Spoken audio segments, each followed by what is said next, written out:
Сегодня центром спорта в мире стала Российская Федерация. Сегодня во всем мире летает дух олимпизма. Самые лучшие сильные спортсмены прибывают в нашу страну для участия в зимних Олимпийских играх в Сочи. А в Российской Федерации сегодня начинается соревнование первенства России Кубка по стрельбе из лука. И я хочу всем участникам сегодня пожелать, чтобы дух олимпизма, олимпийского движения присутствовал в этом зале, чтобы он помогал стрелам спортсменам лететь точно в цель. Всем удачи и победы!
В течение 10 дней выявятся сильнейшие спортсмены, которые завоюют право участия на первенстве и чемпионате мира, который состоится 24 по 3 марта этого года.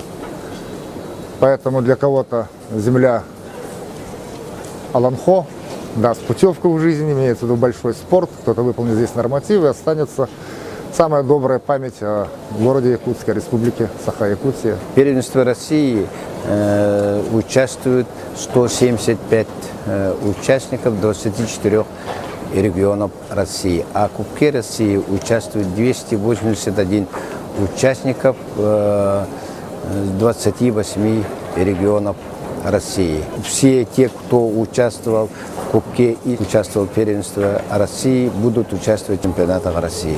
Сейчас в связи с строительством уникальных спортивных сооружений мы можем проводить такие крупные спортивные мероприятия, даже на летней дистанции 70 метров. Могут наши спортсмены тренироваться, заниматься в летних дистанциях круглогодично. Наши тренеры Владимир Николаевич Тимофеев, Андрей Андреевич Иксман и другие наши молодые тренеры сейчас работают, готовят наших спортсменов на высоком уровне, даже до мирового. И в связи с этим, конечно, открываются спортивные школы. В прошлом году указом президента Республики Саха-Якутия открыли в Бердигостяхе республиканские спортивные школы, имеющие отделение стрельбы с лука. Восстановили отделению стрельбы с лука Чуракчинская республиканская спортивная школа и других муниципальных образованиях открывается в детских спортивных школах отделение стрельбы с лука. Каждым годом увеличивается число занимающихся стрельбой с лука. И мы возлагаем большую надежду в связи с проведением Кубка России, первенства России, чемпионата России.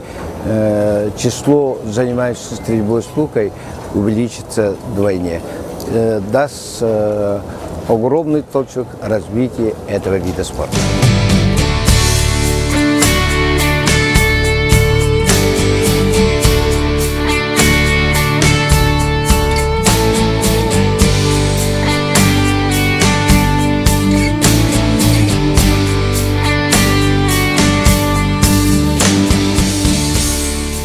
Мы находимся на стрелковой поляне, на которой располагается два сектора. Сектор западной трибуны для стрельбы из лука и сектор восточной трибуны. У нас стреляет в западную сюда блочный лук, в восточную у нас стреляет классический лук. На секторах находится 40 по 40 щитов. На каждом щите по 4 мишени с индексами А, Б, С, Д.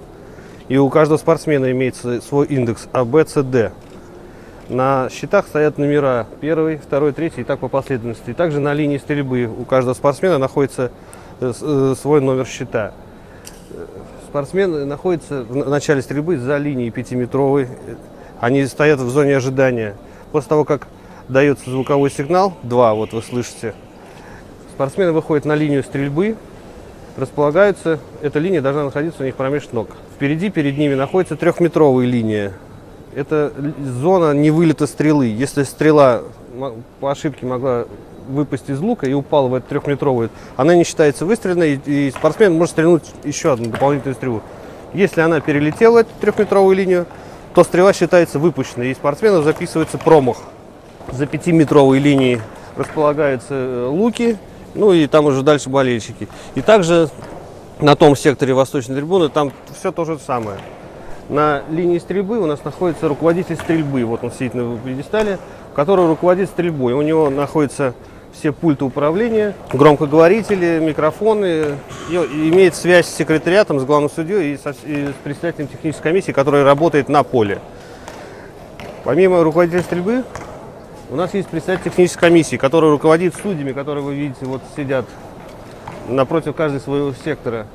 Он ими управляет и назначает, на какие щиты они выходят работать. Также он работает и на восточной трибуне, он контролирует 2 сектора, получается. У руководителя стрельбы есть помощник, он сидит в восточной трибуне, также на линии стрельбы, который говорит о готовности поляны восточного сектора.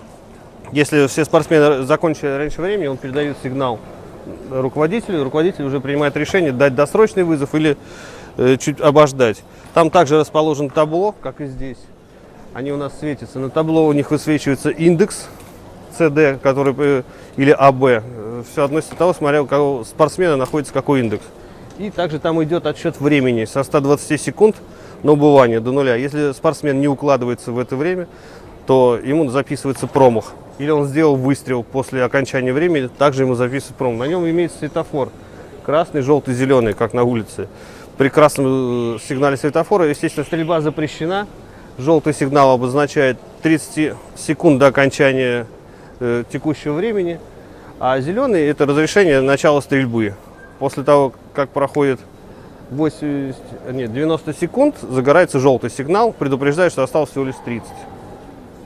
Также у нас в середине поляны располагается, между секторами располагается секретариат, в который собирается информация, судьи-помощники с карточками от счетов, куда записывают спортсмены свой результат, они сносят всю информацию в центр зала, и секретариат обрабатывает ее. Сейчас мы с вами попадаем в зону секретариата, здесь расположен вся информационная, весь информационный центр. Сюда стекается вся информация из 2 секторов, из восточной и из западной трибуны. В секретариате работают помощники, которые назначают специально. Они приносят карточки, на которых записывается результат каждого спортсмена, каждого счета. Они их сдают, здесь ведется подсчет, проверка, потому что могут ошибиться. И отсюда они выводят сразу информацию. Вот видите, у нас на табло, там видно прямо онлайн-трансляция идет, кто как попадает, на каких счетах стреляет. Это очень сложно все это обработать, вывести, потому что они потом просчитают, узнают, кто попал в 32, выведут финалистов. И тут же они напечатают грамоты уже в окончании всех соревнований. Здесь у нас также расположена зона, где ведется, ребята управляют онлайн-трансляцией, камерами, музыкой и всем озвучиванием, микрофонами, чтобы была информация на всей поляне. Ну, вот это вот, можно сказать, сердце соревнований, где обрабатывается вся информация по соревнованиям. Ну и главный судья, который, естественно, руководит работу всем этим. Связь была между судейской коллегией, секретариатом, руководителями, естественно, между рабочими, которые обслуживают эти соревнования. Также он должен проверять, что находился медицинский центр здесь обязательно в это время, и охрану площадки. У нас здесь находится камера хранения, где хранится оружие. Оно упаковывается, у каждого индивидуальный свой саквояж, футляр для хранения лука. И здесь они сдают. К ним прикрепляется бирка на каждый лук и ставится в камеру хранения. Здесь вот у них отсеки, здесь они храняются, здесь они всю ночь находятся у них. Утром они приходят, предъявляют свой номер и забирают все оружие отсюда и начинают уже разбирать и собирать луки. Вот здесь хранятся как раз луки, вот видите, на них вот бирки имеются с номером индивидуальным. И вторая такая же бирка с номером 12 находится у спортсмена. Спортсмен ее предъявляет, получает свой чехол с луками и может собирать. И также после окончания стрельбы он его сдает обратно на место, и всю ночь он здесь хранится под охраной. Здесь находится у нас информационный стенд, на котором висит вся информация по стрельбе. Здесь вывешивается жеребьевка, спортсмены знают, в какой щит они стреляют, под каким индексом, здесь у них все расписано. Потом здесь ведется текущий результат, который сносится в секретариат, и они его вывешивают. И здесь можно посмотреть, кто у нас находится лидером, кто на каком месте идет, с каким результатом, какие нормы они выполняют. Здесь вот все прописано. Также здесь ведется информация по командам, и находится также жеребьевка команд. Здесь вывешивается, спортсмены видят, сколько участвует команд. Вот вы видите, классический лук, 13 команд, все понятно. Они будут начинать стрельбу с 1/8 финала, естественно. И также по всем остальным видам блочные, все, здесь все прописано, какие регионы. И после окончания здесь уже вывешивается окончательный результат. И также выводится, все видят, какая команда осталась на каком месте. С какого места она будет начинать. И по олимпийской системе они будут видеть, с кем они будут соревноваться, с какой командой. Первый спарринг у них будет. Также у спортсменов они видят то, что остаются 32 участника. Все остальные у нас отсекаются. И 32 будут бороться дальше. У нас это впервые проводятся такие большие соревнования после со времен СССР, можно так сказать. Организация очень на высоком уровне. Все знакомые лучники, которых я знаю, очень восхищаются организацией. Очень мы благодарны вашему президенту, вашему министру спорта, вашему президенту Федерации стрельбы из лука. Спасибо большое за очень хороший прием и за организаторские условия.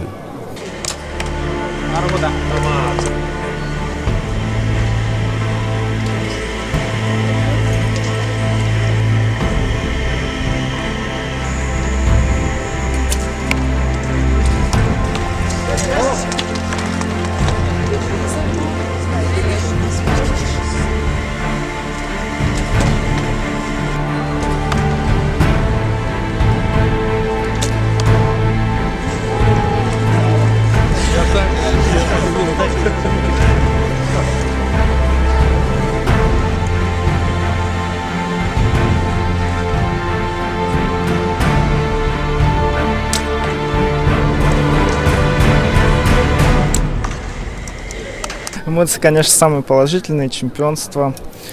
Уровень проведения соревнований очень высок. Он достоин чемпионата мира. И, наверное, из-за этого было стрелять некоторое волнение. Но стрелял я в финальный спарринг со своим однокомандником. То есть мы давно знакомы. И, наверное, волнение это сглаживалось за счет этого. Но в итоге получилось.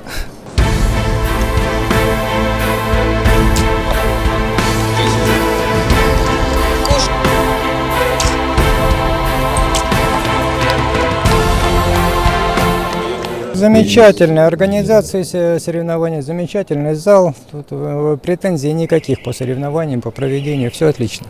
То есть, таких вот условий у нас, честно говоря, еще нигде не было по России. Для проведения соревнований отличные условия.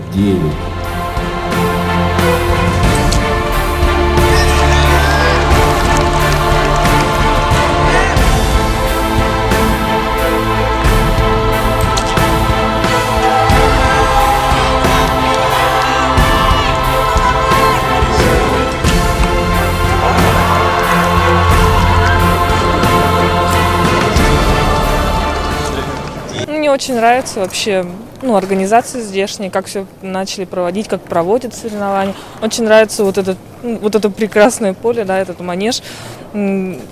в общем-то, я всем довольна. Мы тренировались, потом у нас были отборочные соревнования, которые я выиграла. Ну и вот мы приехали сюда. Мы были здесь в прошлом году пролетом, да, и нам показывали ваши спортивные комплексы, Триумф, Дахсун. Мы вообще, уехали в прошлом году уже под впечатлением, да, отсюда.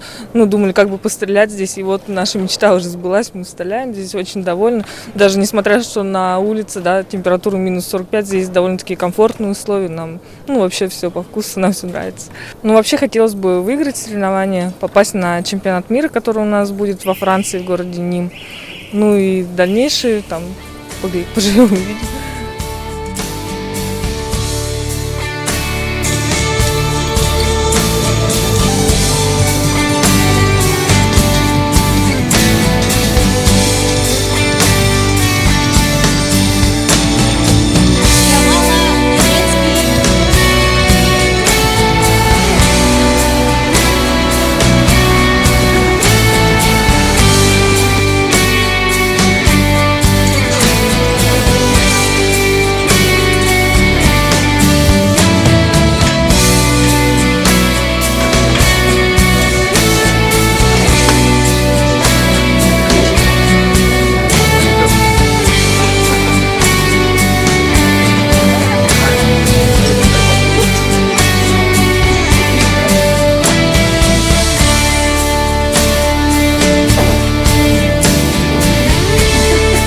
Заселяться было трудно.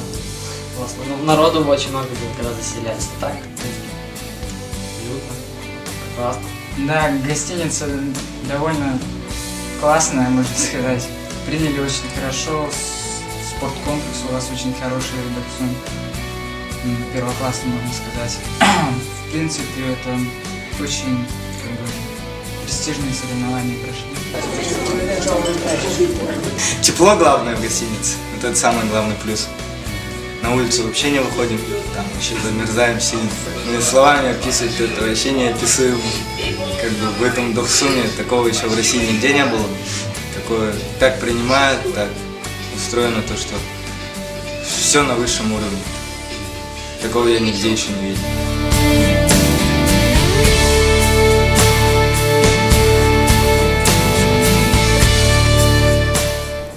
Очень даже очень красивый, очень хорошо проводят. Организаторы очень хорошо подготовились. Вот как мы только прилетели, нас встречали волонтеры, и также до сих пор они за нами ухаживают, все делают, все указывают, где что надо, даже в музей водят, в музеях побывали, вся команда. Молодцы ребята. И организация соревнований очень хорошая, да, тут все стреляют, вот, допустим, сейчас Кубок России вот начался, блочный лук стреляет отдельно, и классика все стреляют, зала хватает, очень красивый зал. Когда я узнал, что будет в Якутске проводиться это соревнование, я очень обрадовался, я нисколько сомневался, если якутские соревнования будут, это будет, конечно, на высшем уровне. И, конечно, как приехал, убедился, зашел в этот зал, увидел вот это все и подумал, что чемпионат мира, что ли, начинается. Вот такое у меня впечатление было.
когда мы прилетели на самолете в Якутск, очень-очень было холодно.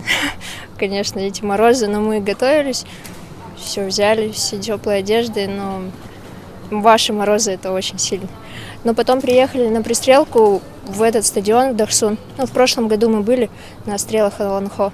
Уже знали, что здесь так организация хорошая, помещение позволяет стрелять. Вот сейчас мы командой победили, конечно, поддерживаешь друг друга.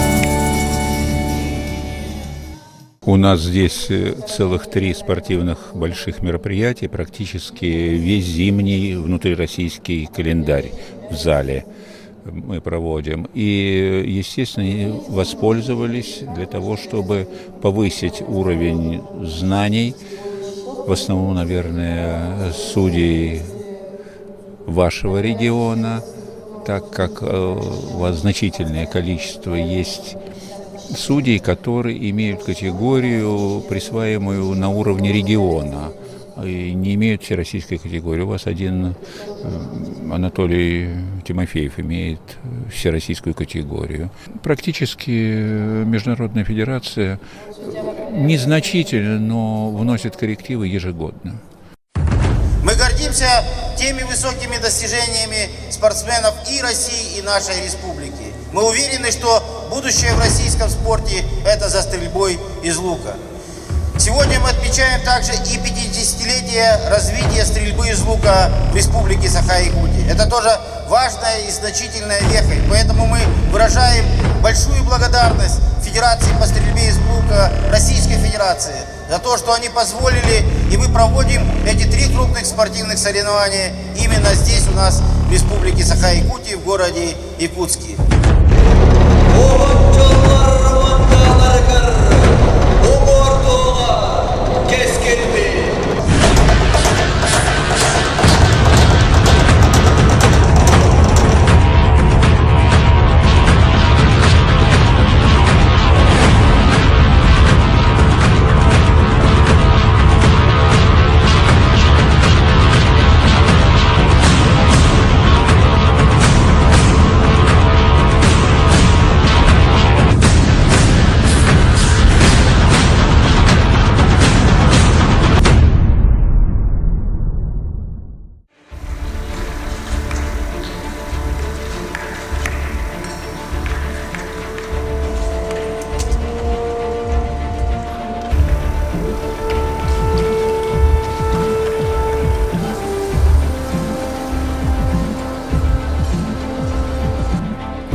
Ну, я здесь уже 10 дней, и на самом деле очень удивил этот регион, потому что так холодно мне не было никогда, на самом деле.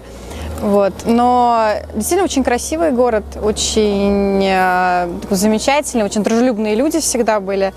А проведение просто на высшем уровне. Я другого проведения не ожидала, потому что все-таки это очень важный старт. Поэтому, когда важные старты, всегда проводятся на высшем уровне. Знаете, все соперники, они очень сильные.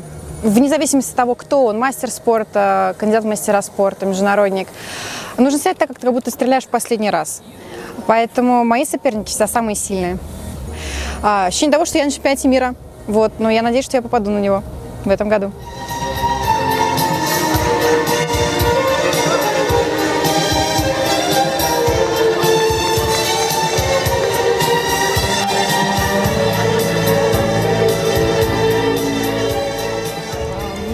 У нас сейчас в данный момент эмоции зашкаливают, так рады, борьба получилась жесткая, очко в очко, и мы рады, что показали такой хороший результат и стали чемпионами России. Ну, естественно, я очень рада, что мы хорошо отстреляли этот чемпионат России, предыдущий Кубок России.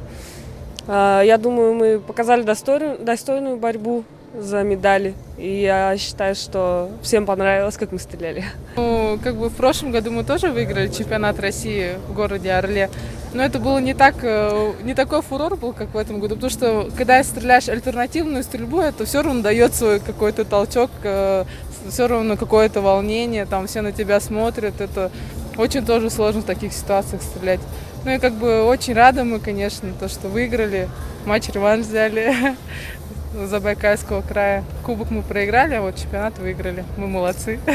Соревнования проходят на высшем уровне. Нигде такого в России не видел пока. Этот уровень, который сейчас показали все наши соперники, он достаточно высокий.